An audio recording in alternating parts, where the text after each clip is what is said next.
Bienvenidos una vez más a Escalofríos de Medianoche. De verdad, gracias por estar aquí, por tomarte este momento y por permitir que una historia más te acompañe esta noche. Si es la primera vez que llegas, este espacio es para ti. Y si ya has estado antes, gracias por regresar, porque este canal no sería lo mismo sin las historias que ustedes comparten y sin las personas que las escuchan hasta el final. Antes de comenzar, quiero recordarte algo muy importante.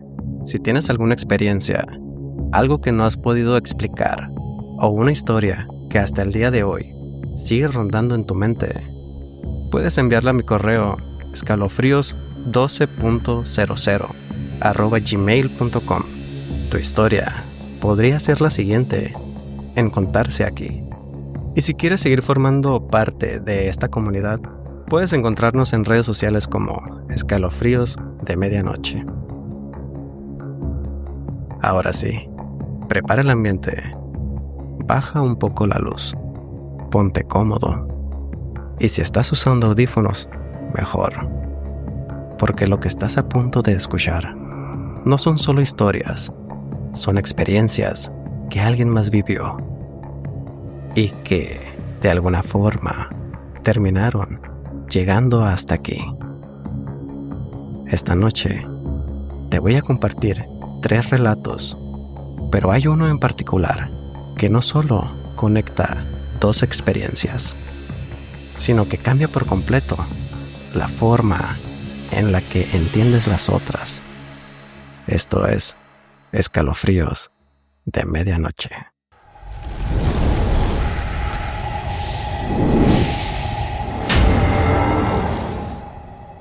Hace poco me llegó una historia que desde que la leí me dejó con una sensación bastante incómoda.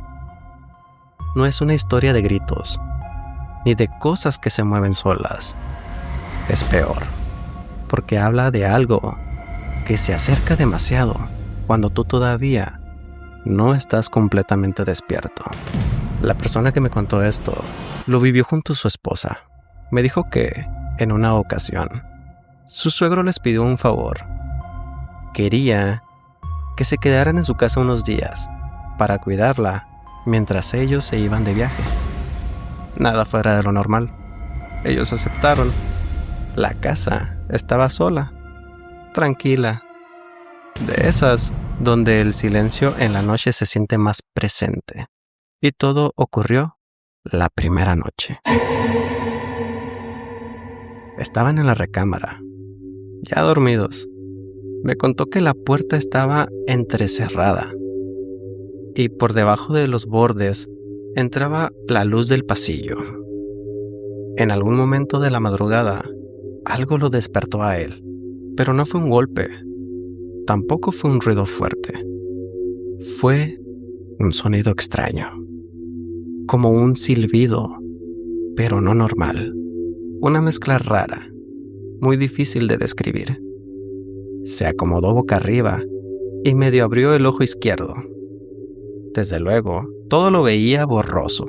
Y entonces algo se acercó. No lo vio entrar, simplemente ya estaba ahí. Se movió desde a un lado de la cama y se colocó encima de él. Una silueta oscura con cabello rizado. Fue entonces cuando escuchó una voz femenina muy clara. Si no te despiertas, te lo vas a perder. En ese momento no sintió miedo, pensando que era su esposa la que se había levantado. Inconscientemente movió ligeramente el brazo hacia su derecha y fue ahí donde todo cambió. ¿Por qué? Porque la sintió a su lado, acostada, completamente dormida. Y en ese instante lo entendió. Eso que estaba encima de él no era su esposa. El miedo llegó, pero no pudo moverse, no pudo hablar. No pudo reaccionar. Se quedó completamente paralizado, hasta que en algún momento todo desapareció. Días después, decidió contárselo a su suegra. Pensó que tal vez había una explicación, pero cuando terminó de hablar, ella no se sorprendió, solo guardó silencio. Y luego dijo algo que lo dejó helado. En esa casa hay algo, no sé cómo explicarlo. Lo mira fijamente y le dice: pero ese fantasma te quiere para ella. Desde ese día, no ha vuelto a dormir igual, porque hay algo que no puedo olvidar. No fue solo una presencia, fue la intención, porque esa frase, si no te despiertas, te lo vas a perder, lo dejó marcado para siempre.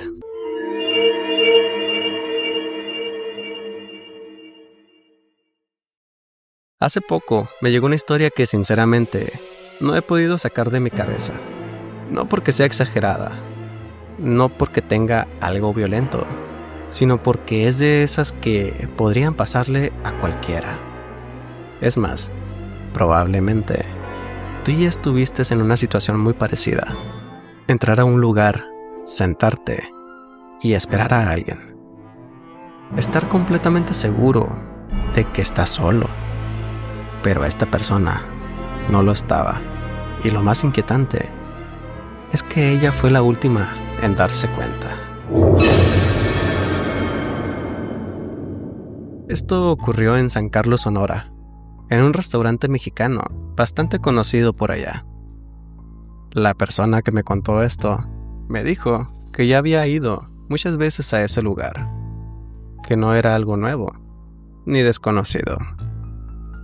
De hecho, ese día solo había quedado de verse con una amiga. Algo completamente normal. Llegó, cruzó la puerta y en cuanto entró, la recibió una muchacha. Hasta ahí, todo bien. Pero me dijo que hubo un detalle muy pequeño, pero que ahora no puede dejar de recordar. La muchacha la miró directamente a los ojos y casi de inmediato desvió la mirada hacia el frente, como si hubiera visto a alguien más justo ahí. No dijo nada en ese momento. Ni siquiera lo pensó demasiado. Asumió que la mesera estaba distraída o atendiendo otra cosa. Siguió caminando, se sentó en la silla. El lugar estaba tranquilo. Sonidos normales, gente platicando. Nada fuera de lo común. Minutos después, la misma mesera se acercó a su mesa. ¿Desea ordenar algo? Ella le comenta que todavía no, que estaba esperando a alguien más. La mesera asintió, pero antes de irse, le hizo otra pregunta. Y aquí es donde todo cambia. ¿Y para el niño, gusta ordenar algo? Cuando me pregunta eso, me dijo que al principio pensó que había escuchado mal, que incluso se quedó en silencio un segundo tratando de entender, y entonces le pregunta: ¿cuál niño? La mesera, completamente segura, le respondió: el niño que entró junto con usted. En ese punto, me dijo que sintió algo raro. No miedo inmediato, pero sí una sensación incómoda, difícil de explicar. Le aclaró que no, que ella había llegado sola, que no venía nadie con ella. Y ahí fue cuando la expresión de la mesera cambió por completo. Pensó que quizá se había levantado, que tal vez estaba en el baño, o que se había movido entre las mesas. Pero no había ningún niño. Nadie lo vio salir. Nadie lo volvió a mencionar. Y lo más extraño es que la mesera Nunca se disculpó realmente, solo se quedó en silencio y después se fue, como si algo no hubiera terminado de cuadrar. Cuando terminó de contarme la historia, me dijo algo que me quedó muy grabado, que desde ese día, cada vez que entra sola a un lugar, no puede evitar pensar si alguien más está viendo algo que ella no.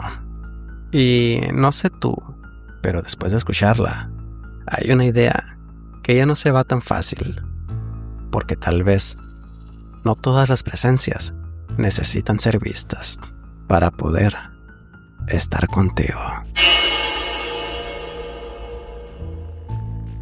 Hay historias que por sí solas ya son difíciles de explicar, pero hay otras que solo cobran sentido cuando alguien más cuenta algo que encaja demasiado bien.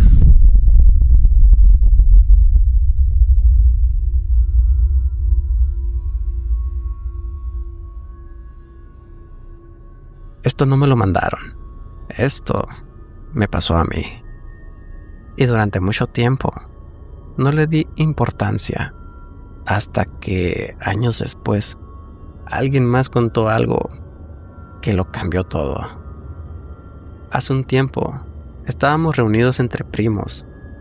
Ya era tarde, cerca de la medianoche.